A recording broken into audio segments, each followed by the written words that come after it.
Good people, good people, good people. Welcome to another edition of Commanders Wrap, where you get all your relevant Commanders news in 15 minutes. I'm your host, Dr. Wonderful, Doctor of Writing, Professor of English, and avid Commanders fan. I'm joined here by my co host, Kevin Bayne. We air every Sunday at 9 a.m. Eastern on YouTube and replay at 10 a.m. on Spotify, Amazon Music, and Audible. So do follow us if you can. How you doing today, Kevin? I'm hanging in there all right. A little under the weather, but I'm getting through it. And, how about yourself? I'm okay. I'm doing okay. I'm clearly over the weather, as as I would say. But yeah, it's a beautiful day out here in Mississippi, so I cannot complain.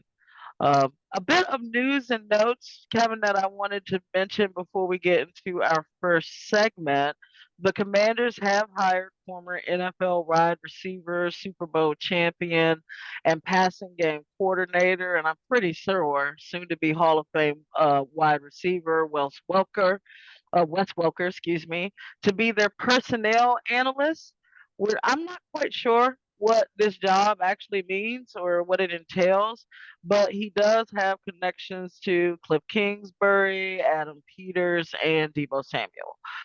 So I'm sure the Wes Welker hire will get its own conversation here on Commander's Wrap in the next few weeks, especially as we begin to figure out what personnel analyst means for Wes Welker and the Commanders. But we're going to go ahead and get into our first segment, Kevin. And this one, I'm calling it Change My Mind. Okay? So, Kevin, there's been some chatter, a little bit of rumblings in the national media that Washington could draft a safety in the first round of the NFL draft. In fact, ESPN sports writer Phil Yates has the Commanders drafting South Carolina safety Nick Emenwari. And Emenwari is an excellent prospect, Kevin. There's no doubt about the fact that he is a first round talent, but I don't actually see the same need at safety as some others do. We just signed Will Harris to a 2-year deal, and we do have Quan Martin, who was very solid for us last year, and is an ascending player. So, Kevin, change my mind. Why should or would Washington draft a safety at number 29? So yeah, he's got really rare size and movement combination for a safety. He's 6'3", 227 pounds. He really looks closer to a modern day linebacker than a safety. He's a run first defender who plays strong in the box.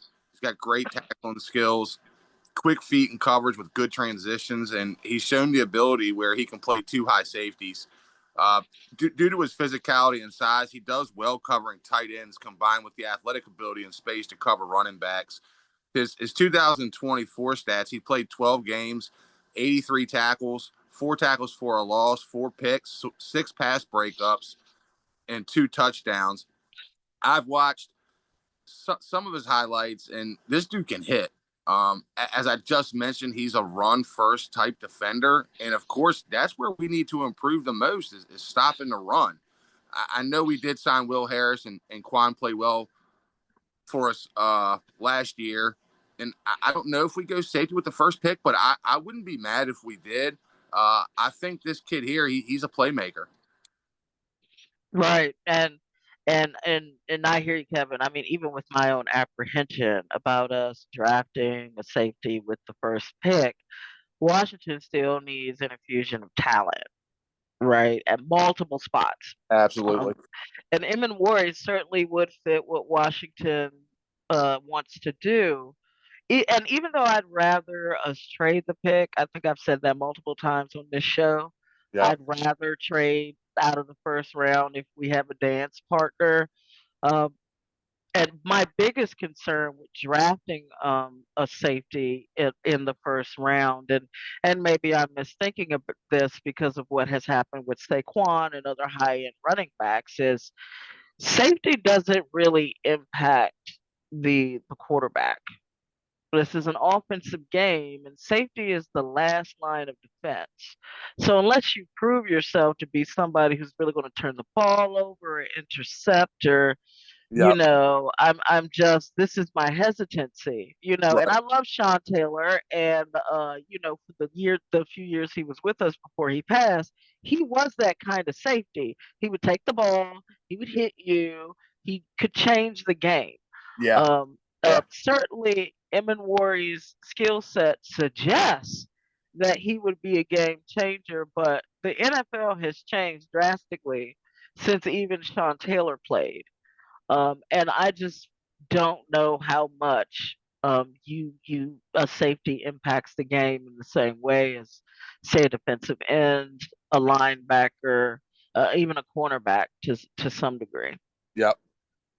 That's why it gets me on him and worry. But again, we need infusion at every single level. And Adam Peters and this ownership, they've bought they were great in last year's draft. So I don't have any reason to question whatever it is they do in this year's draft. Yep. So I'm not going to hate the pick if they do it. Um, but now we're going to go ahead and get to our second segment, Kevin, in which we're going to cover another top 30 pick, which is Louisville cornerback Quincy Riley. I want to make another tidbit note about some information that I, of course, heard, but need to pass along because many times people do not understand this. Top 30 visits, though many times the media puts it out there that these people are going to Washington or New York or wherever, top 30 visits are never confirmed by the team. The team does not confirm top 30 visits. So there are a couple ways that you can surmise people got ideas about top 30 visits, but as David Harrison from Locked On Commander said, uh, the only way he kind of looked at who might be a top 30 visit is who has the most to lose from lying. And so he looked at Walter Football. Right. Who has the most Yeah. loose flying? Right. And he looked at Walter Football. Now, I will say, actually, corner Quincy Riley was not on Walter Football's top 30 visits. I got this from PFF, so we're just going to stick with that. And we're going to go with cornerback Quincy Riley out of Louisville. Cornerback has been one of the ones that's been tossed around as a position that Washington is interested in. So, confirmed or not, right, as a top 30 pick, Kevin, what do you think about this very interesting cornerback prospect, Quincy Riley? So yeah, I think this kid he'll make it at the NFL level. I'll start out with a couple of cons, but his pros they definitely outweigh those in my opinion. He's a little undersized, which could cause some concern against bigger, more physical wide receivers and press coverage. He's 5'11", 194 pounds. And I first look at him and I'm going, man, I hope this isn't like a Forbes type, but he's not. He's not Forbes at all. His run support could be a bit better, as sometimes he can have a little trouble disengaging from blocks on the perimeter, but he does a whole lot well. He has elite ball skills. He's constantly jumping routes and creating turnovers with natural instincts and timing. He is scheme versatile, which is a big pro with me personally. He's excelling in both man and zone coverage. He really has a high football IQ, displays excellent route recognition and ability to bait quarterbacks into poor throws. Solid tackler, wraps up well, limiting yards after the catch in the open field. Scouts first called him in high school was actually how dangerous he was as a return man. He did a little of that in college, not a ton, but if he had to step into that role, I think he might do well there as well. I think he would probably fit well in at the nickel corner, but ultimately he has the potential to become a starting outside cornerback as well. The the absolute biggest thing for me is this guy is durable and he has literally increased his snap count and production each season. I mean, to show that you're coachable and you can continue to get better every year is just, it's so huge. And I think whoever grabs him in the draft is going to have a solid player. Right, right, exactly. I mean, I do like that ability. Return ability matters. Special teams is always so forgotten, but the NFL is trying to make, it matter a bit Yeah, more. absolutely. So I actually see special teams as being this hidden thing that could cause a lot of players to rise. Yeah. Although ultimately, I don't see cornerback being what we do at 29. Again, doesn't matter. We need a Right. bevy of talent. Right. I No, I'm. just don't. Yeah. Yeah, I just don't see it, especially with the handful of other players that might be there at other positions, Yeah. running back, defensive end. It's more about who's going to be there in that group, and do we really think that cornerback is going to be the best person available, regardless of need in that group? And I'm not sold yet that that's going to be the case Right. regarding position.